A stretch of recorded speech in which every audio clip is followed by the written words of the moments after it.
From advertising to software as a service to data. Across all of our programs and clients, we've seen a 55 to 65% open rate. Getting brands authentically integrated into content performs better than TV advertising. Typical lifespan of an article is about 24 to 36 hours. If we're reaching out to the right person with the right message and a clear call to action, then it's just a matter of timing. Welcome to the MarTech Podcast, a Ben J. Schaap LLC production. In this podcast, you'll hear the stories of world-class marketers that use technology to drive business results and achieve career success. We'll unearth the real-world experiences of some of the brightest minds in the marketing and technology space so you can learn the tools, tips, and tricks they've learned along the way. Now here's the host of the MarTech Podcast, Benjamin Shapiro. Welcome back to the MarTech Podcast. Okay, today we're going to continue our conversation about a methodology that's increasingly being adopted by technology-driven marketing organizations, Agile processes. Joining us is Stu Fisher, who's the principal consultant at Sentient Consulting, a consulting firm that amplifies business performance through customer-focused strategies and technologies that deliver great experiences and strong, scalable Agile execution. Prior to founding Sentient Consulting, Stu has worked in product roles at large organizations, including HP, First Tech Credit Union, and Symantec. And in this episode, he's going to walk us through how marketers are applying Agile processes and some of the technologies that they're integrating into their stacks. Here is the second part of our interview with Stu Fisher. Stu, welcome back to the MarTech Podcast. Thanks, Ben. Great to be back. In our last conversation, we talked a lot about just generally what Agile processes are, specifically that they're a way for organizations to continually optimize their strategy, as opposed to a traditional waterfall methodology. It allows people to be more flexible and have more rapid iteration. Today, I want to talk more about how marketers specifically are applying Agile processes and some of the technologies that they use to do that. So let's start off just by talking a little bit about who is doing a good job with Agile processes in the marketing world. I think marketing teams that are doing a great job with Agile are typically going to be organizations that have been doing Agile for a while or who adopted Agile early on in their evolution. So certainly startups and small companies that are growing, but of established companies, the companies that have been doing Agile for some time. The interesting thing is Agile marketing is a side effect of Agile adoption. So think of it like your friend is dragging you onto this roller coaster. You're not sure you want to go on the roller coaster, but then you get on the roller coaster and it's terrifying, but it's also very exciting and exhilarating. I think that sort of summarizes the experience of some marketers in their Agile journey. The engineers and the product teams were doing Agile, and marketing folks would go to these meetings and discussions because they have to work closely with these teams. And they would say, what are you talking about? And eventually they would sort of catch the bug and say, hey, we need to be doing our processes in an Agile way as well. So I think the adoption came as an outgrowth of what other teams were already doing. And marketers kind of got pulled into the wake of that.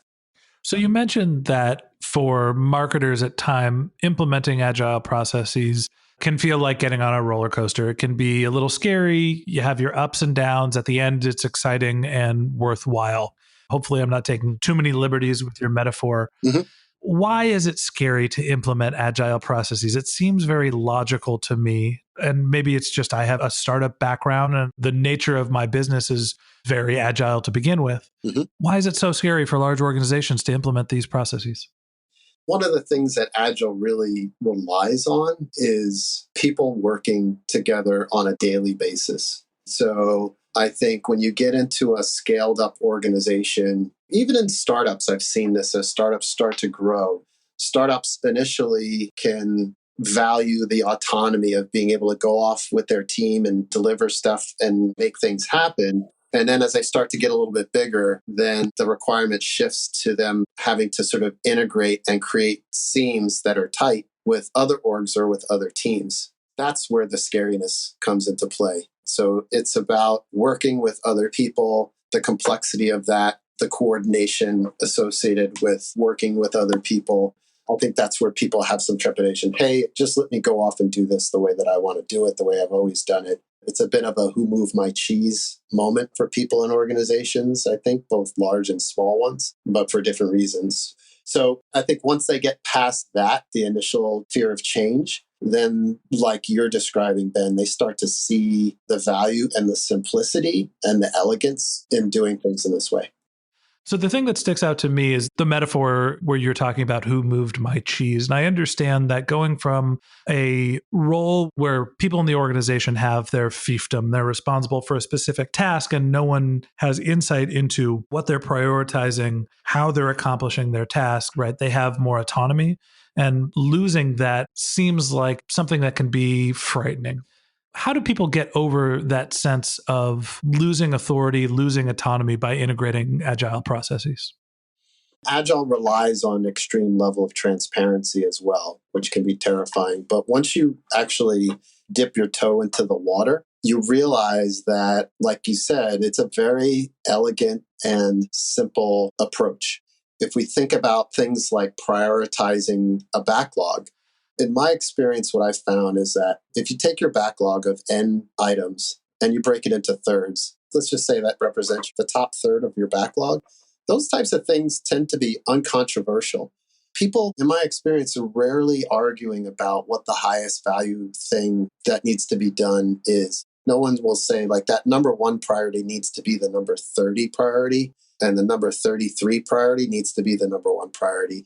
So before you get into it, there's a fear that something like that may happen. But in actual practice, you realize that the top third of the list, it's pretty uncontroversial. Like sometimes things change places by one or two spots, but unless there is a shift in strategy or a shift in customer needs, and in that case, that's the whole purpose of Agile, right? So if all of a sudden a new competitor comes in and there's something that you had languishing down at number 30 on your backlog that all of a sudden needs to move up to number 5 or number 3, then you have good rationale for why to move it up the list. But all things being equal, that first third is uncontroversial.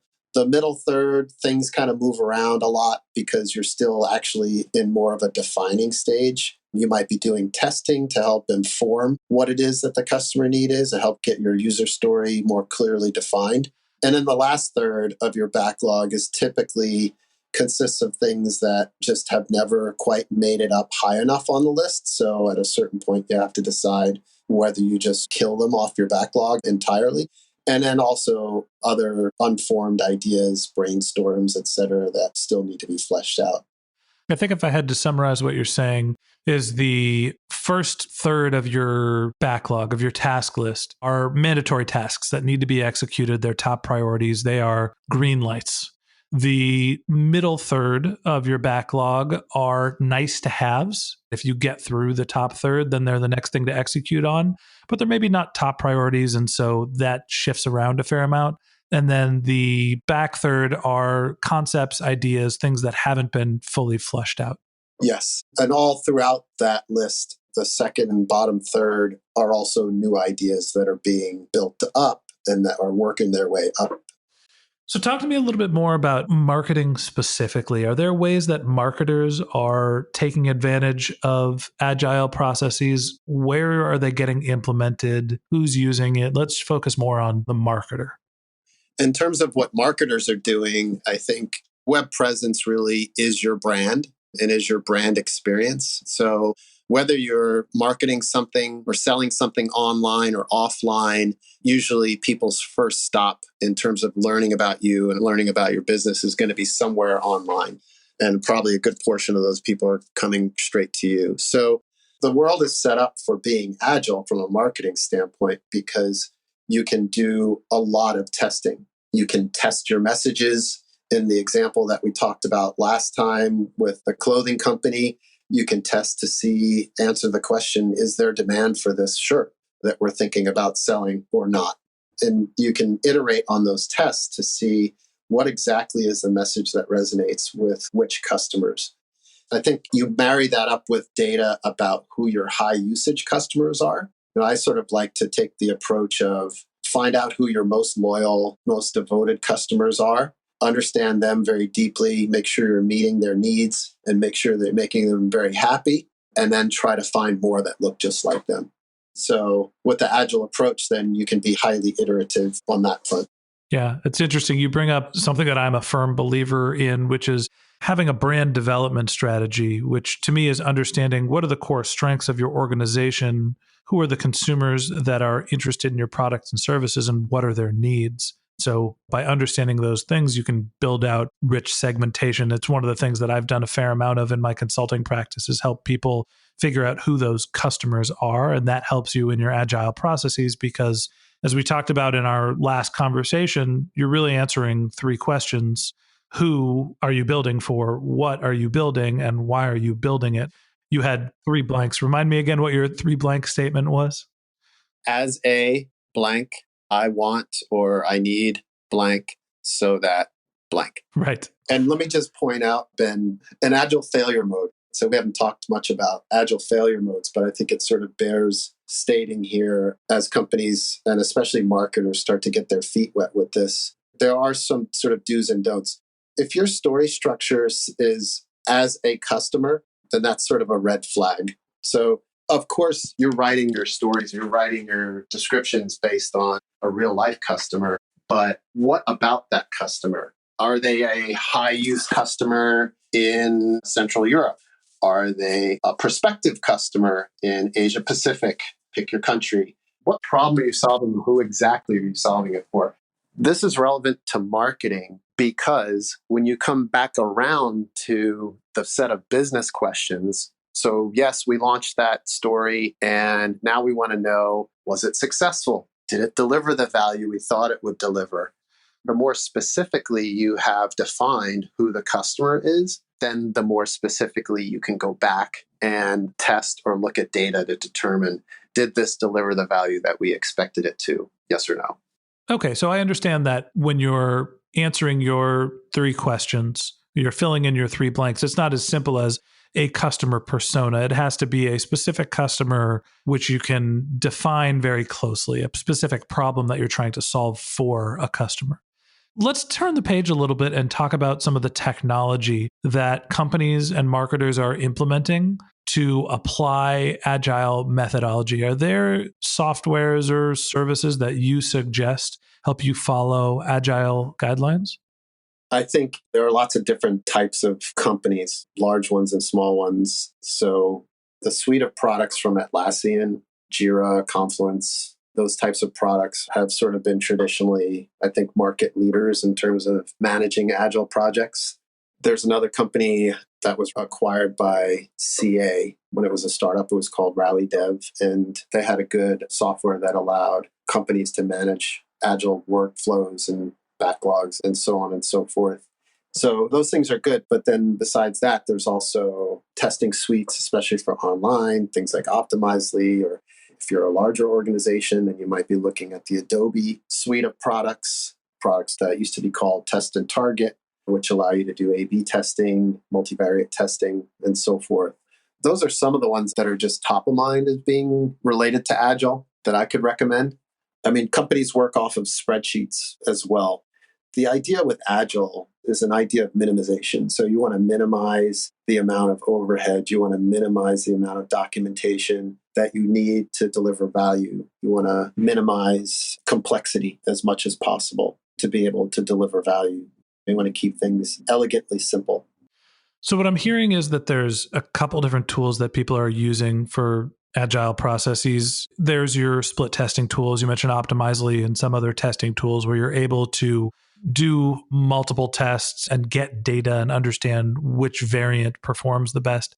And in terms of processes, there isn't a real strong productivity software that you recommend that's agile. It's not like Trello is the easiest one, or Airtable or Asana, for example. I think the answer to those questions really depends on your organization, and the needs of your organization will drive the decision about what's right or what's best. Even in the case of using Jira for your agile workflow, you can use a sort of off-the-shelf SaaS standard version of Jira, or you can customize Jira to support your particular environment. So Some of those decisions are organization based, but my advice is start with something simple and let it grow from there versus overbuilding, because you might find yourself in a situation where you're using something that's too complicated and then you've got a change management issue getting people to adopt it and then they won't want to use the product. So then your Agile starts to flounder, not because of the merits of Agile, but because of the tools that you've chosen to use. So really the methodology, your advice is the easiest way to apply Agile methodology is to try to use some of the existing tools and services people are comfortable with. So you're actually able to build your processes around the organization, not around a specific piece of software. Mm-hmm. Post-it notes on a wall. Work great. Okay. In fact, when we have our backlog meetings, that's what we used. We wrote the name of each user story on a Post-it note. And we put them on the wall in the order in which we thought they should be. And then we had a conversation. And the great thing about that is it's completely flexible. You can unstick it and restick it anywhere. And you can basically manage the entire backlog using a stack of Post-its and a whiteboard. So that absolutely works in a very real-time way. You're not locked in. No one's walking in with presentation decks and trying to defend ideas. So it sort of takes the intensity away of a bunch of people coming into a room and interacting and try to make a decision, because you have just immediate flexibility in the tools that you're using. I'm going to go on the record and disagree with you slightly, because this is the MarTech podcast. For those of you who are listening and are looking to start an Agile process, I do something similar. I use Pipedrive in my CRM, and I have built out stages in my processes, which I would consider Agile. I've used Asana to do prioritization. Trello, Airtable is also another tool. There's a host of services that are low cost or no cost, which you can create your backlog and prioritize it and visualize it so other people can use it, mostly for distributed teams. They can't necessarily be in the same room and move their Post-its around. So there are, I believe, technology solutions that you can use an Agile process for. Again, you do have to get over the hurdle for people to apply them. Stu, let's talk a little bit about what your services are. Who are the people that you help? Tell me a little bit about your business. Sure. So I'm helping companies to be able to go through waterfall to Agile transformations, and really also doing a lot of coaching, whether that's management coaching or whether that's getting down and helping individual contributors on these Agile teams to do a better job, helping other people understand what they want to do and helping to sort of define work and so forth. So it looks like a lot of individual coaching and then a lot of leadership coaching. Great. Any last words of advice for marketers that are looking to start building out Agile processes or looking to go from waterfall to Agile? Obviously, they can get in touch with you, and we'll list your website in our show notes and we'll read it in our outro. But any other last bits of advice for people that are looking to be more agile? I would say start with the values, and really every day you come into work, think about what's the highest and best use of my time today in terms of delivering value to the customer. The biggest thing about being agile is about constantly focusing on delivering the greatest value to the customer that you can, versus a task list that is ever growing and never ending. And then you just sort of generate a lot of activity, but not necessarily a lot of high value activity. So I would say the core of being agile for people to adopt is really what's the highest value I can deliver to the customer in this moment. Okay, well, that wraps up this episode of the MarTech podcast. Thanks to Stu Fisher for joining us. If you'd like to learn more about Stu, you can click on the link to his bio in our show notes or go to his website, sentient.consulting. If you're a subscriber to the MarTech podcast, I want to say thank you for being a member of our community. If you ever have questions, comments, if you'd like to be a guest on the show, feel free to reach out by clicking the contact link in our show notes or by reaching out on social media. Our handle is Ben J. Shap LLC, or you can reach out to me directly at Ben J. Shap. That's BenJShap. If you haven't subscribed yet and you want a weekly stream of marketing and technology knowledge in your podcast feed, we've got some great episodes lined up in the next few weeks. So hit that subscribe button in your podcast app and we'll be back with you later this week. Okay, that's it for today, but until next time, my advice is to just focus on keeping your customers happy.